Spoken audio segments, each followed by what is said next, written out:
Hello everyone, welcome back to Kavya Ram Prasad YouTube channel. ನಾನಿವತ್ತು ನಿಮಗೆ sweetest ಆಗಿರುವಂತಹ ಕ್ಯಾರೆಟ್ ಹಲ್ವಾ ಹೇಗೆ ಮಾಡೋದು ಅಂತ ಹೇಳ್ಕೊಡ್ತೀನಿ. ಬನ್ನಿ, ಈಗ ಅದಕ್ಕೆ ಏನೇನು ಇಂಗ್ರೀಡಿಯೆಂಟ್ಸ್ ಬೇಕು ಅಂತ ನೋಡ್ಕೊಂಡು ಬರೋಣ. ಮೊದಲಿಗೆ ನಾನಿಲ್ಲಿ 1/4 kg ಕ್ಯಾರೆಟನ್ನು ತುರ್ಕೊಂಡಿದ್ದೀನಿ. ನಾನಿಲ್ಲಿ 5 ರಿಂದ 6 ಸ್ಪೂನಷ್ಟು ತುಪ್ಪನ ತೊಗೊಂಡಿದ್ದೀನಿ. ಮತ್ತು 1 ಹಿಡಿಯಷ್ಟು ದ್ರಾಕ್ಷಿ, ಒಣ ದ್ರಾಕ್ಷಿ ಮತ್ತು 1 ಹಿಡಿಯಷ್ಟು ಗೋಡಂಬಿ ತೊಗೊಂಡಿದ್ದೀನಿ. ಈಗ 1 ಲೋಟ ರಾ ಮಿಲ್ಕ್ ತೊಗೊಂಡಿದ್ದೀನಿ. 1 ಬೌಲ್ ಸಕ್ಕರೆ ತೊಗೊಂಡಿದ್ದೀನಿ. ಈಗ ಸ್ಟವ್ ಆನ್ ಮಾಡ್ತಾ ಇದ್ದೀನಿ. ಸ್ಟವ್ ಆನ್ ಮಾಡಿ ಒಂದು ಪಾತ್ರೆ ಇಡೋಣ. ಇದಕ್ಕೆ ನಾನು 5 ರಿಂದ 6 ಸ್ಪೂನ್ ತೊಗೊಂಡಿದ್ನಲ್ಲ ತುಪ್ಪ ಹಾಕ್ತಾ ಇದ್ದೀನಿ. ನಿಮ್ಗೆ ಎಷ್ಟು ಬೇಕೋ ಅಷ್ಟು ನೀವು ಹಾಕೋಬೋದು. ತುಪ್ಪ ಹಾಕಿದಷ್ಟು ಕೂಡ ಕ್ಯಾರೆಟ್ ಹಲ್ವಾ ತುಂಬ ರುಚಿಯಾಗಿ ಬರುತ್ತೆ. ಈಗ ತುಪ್ಪ ಬಿಸಿಯಾಗಿದೆ. ಇದಕ್ಕೆ ದ್ರಾಕ್ಷಿ ಗೋಡಂಬಿನ ಹಾಕೋತಾ ಇದ್ದೀನಿ. ಇದನ್ನು ನೀಟಾಗಿ ಹುರ್ಕೋಬೇಕು. ದ್ರಾಕ್ಷಿ ಗೋಡಂಬಿ ಹೊಂಬಣ್ಣ ಬರೋವರೆಗೆ ಅದನ್ನು ಹುರ್ಕೋಬೇಕು.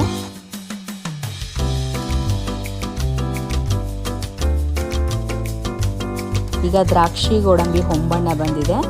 ಈಗ ನಾನು ಸ್ಟವ್ ಆಫ್ ಮಾಡಿ ಇದನ್ನು ನೀಟಾಗಿ ಹಾಕೋತಾ ಇದ್ದೀನಿ.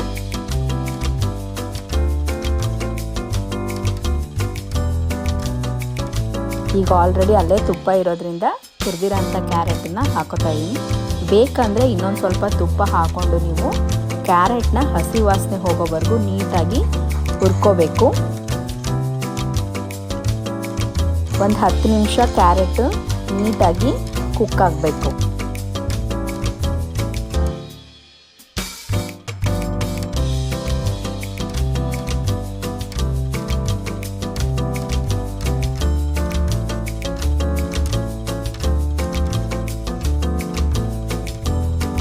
ಈಗ ನೋಡಿ, ಕ್ಯಾರೆಟ್ನ ಚೆನ್ನಾಗಿ ನಾನು ಹುರ್ಕೊಂಡೆ. ಈಗ ಹಸಿ ವಾಸನೆ ಎಲ್ಲ ಹೋಗಿ ಕ್ಯಾರೆಟ್ ಸ್ವಲ್ಪ ಸಾಫ್ಟ್ ಆಗಿದೆ.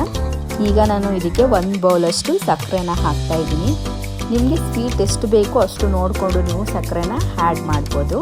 ನಾನಿಲ್ಲಿ 1 ಬೌಲ್ ಸಕ್ಕರೆ ಹಾಕ್ತಾ ಇದ್ದೀನಿ.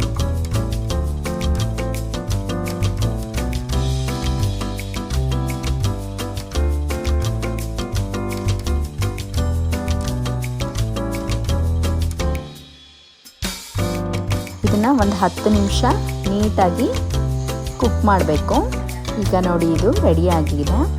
ಈಗ ನಾನು 1 ಲೋಟ ರಾ ಮಿಲ್ಕ್ ತೊಗೊಂಡಿದ್ನಲ್ಲ ಅದನ್ನು ಹಾಕ್ತಾ ಇದ್ದೀನಿ. ಹಾಲಲ್ಲಿ ಸ್ವಲ್ಪ ಇದು ಕ್ಯಾರೆಟು ಬೇಯಬೇಕು.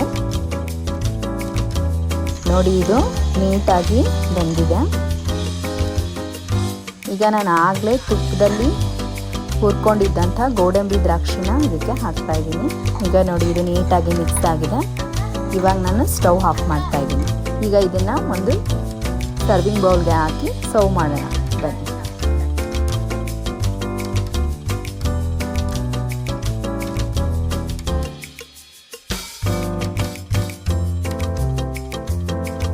ನೋಡಿ, ತುಂಬ ಸ್ವೀಟೆಸ್ಟ್ ಆಗಿರುವಂಥ ಕ್ಯಾರೆಟ್ ಹಲ್ವಾ ರೆಡಿಯಾಗಿದೆ.